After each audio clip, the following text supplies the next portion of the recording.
Merci de suivre RTV. Notre invitée est la directrice exécutive adjointe en charge des droits de l'homme et des libertés publiques au RHDP, Madame Delaclé Mécalo-Prudence Audrey. Bonjour et bienvenue. Bonjour, monsieur. Vous êtes aussi membre du conseil politique du RHDP.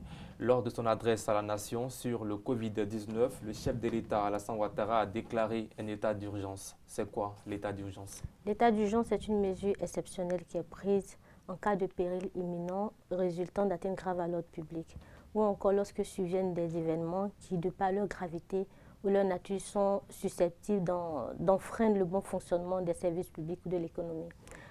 L'état d'urgence associe en particulier qu'il renforce les pouvoirs des autorités administratives, comme les maires et puis les préfets. Aussi, l'état d'urgence est accompagné de mesures qui restreignent fortement la liberté individuelle et collective des individus. Le chef de l'État a fait également mention de la loi de 1959. Que dit cette loi? Alors, la loi de 1959, la loi 59-231 de 1959 est la loi qui institue l'état d'urgence en Côte d'Ivoire. Alors, cette loi donne les conditions et aussi énumère toutes les mesures qui accompagnent l'état d'urgence. Et donc, vous verrez au sein de cette loi que quand il y a état d'urgence, il peut arriver qu'on ferme des lieux publics, qu'on limite ou même qu'on interdise les circulations.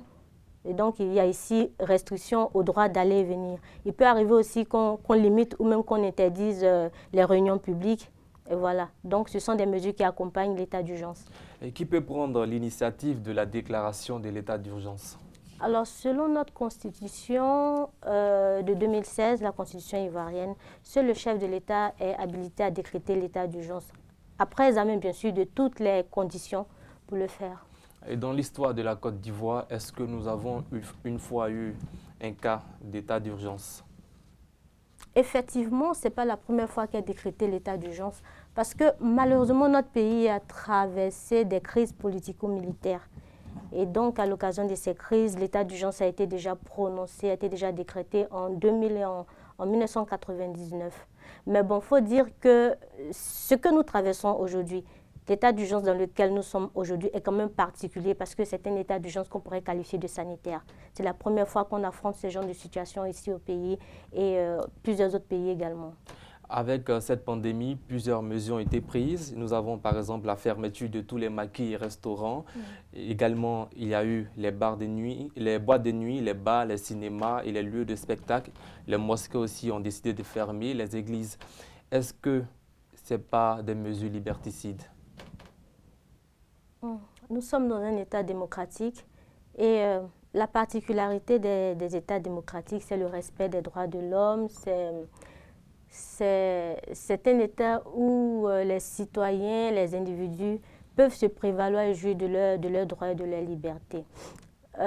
Vous remarquerez que un peu partout dans le monde, des mesures similaires ont été prises. Il y a de grands États démocratiques qui sont des porte-flambeaux des droits de l'homme, qui aujourd'hui ont dû décréter l'état d'urgence en leur sein. On prend l'exemple de la France qui malheureusement compte plus de 1000 morts à cause du Covid, le cas de l'Espagne qui compte malheureusement plus de 3000 morts à cause du Covid, l'Italie plus de 7000 morts. Et ces États ont dû décréter l'état d'urgence en leur sein. En Allemagne, il est fait interdiction à plus de 2 personnes de se rassembler en des lieux publics. Et donc, vous voyez, il y a vraiment restriction des libertés publiques. Et ce sont des mesures qui sont vraiment contraignantes, certes, et qui semblent liberticides, à la limite liberticides, on va le dire. Mais ce sont des mesures qui répondent à l'urgence du moment pour pouvoir sauver la nation et les individus. Mais est-ce que ces mesures sont suffisantes?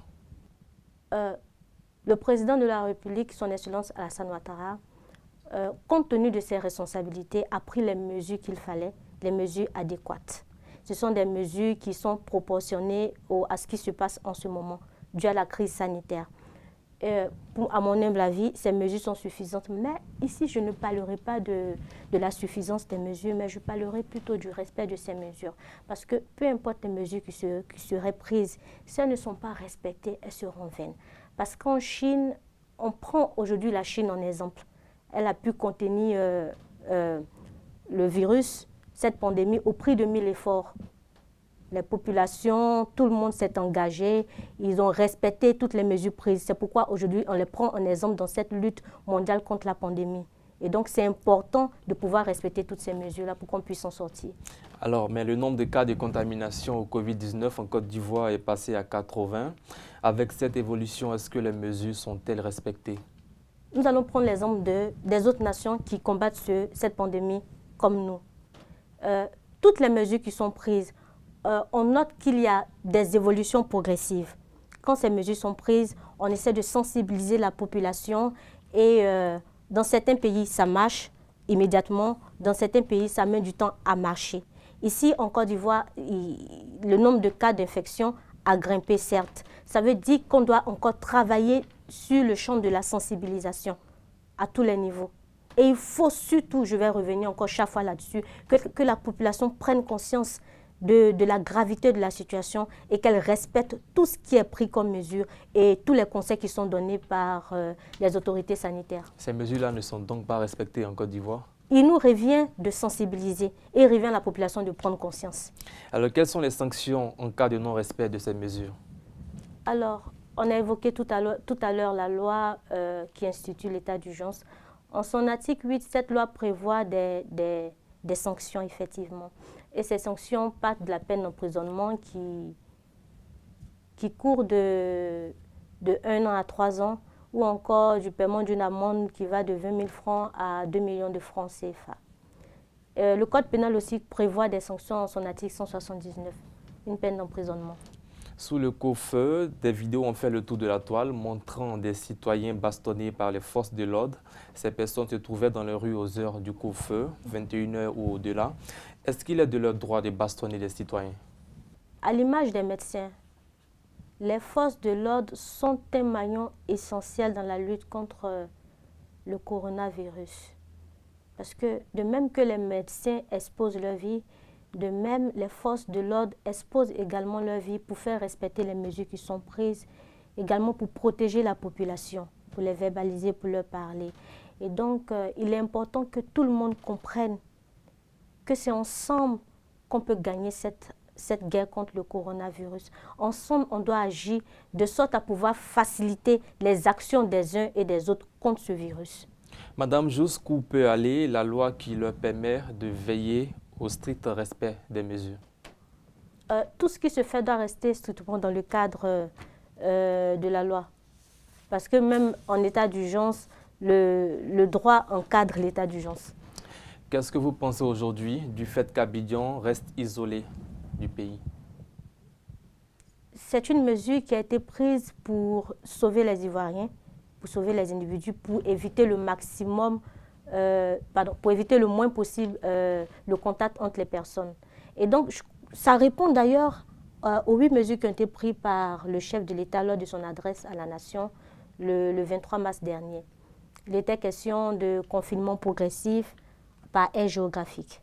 Et donc, puisqu'il y a eu des cas d'infection qui ont été constatés, c'est tout à fait normal qu'on confine Abidjan pour pouvoir protéger les autres villes. Ce sont des mesures de sécurité sanitaire. D'accord. C'est ici que prend fin cette émission. Merci, Madame Delaclé Prudence Autré. Je rappelle que vous êtes directrice exécutive adjointe en charge des droits de l'homme et des libertés publiques du RHDP et membre du conseil politique du RHDP.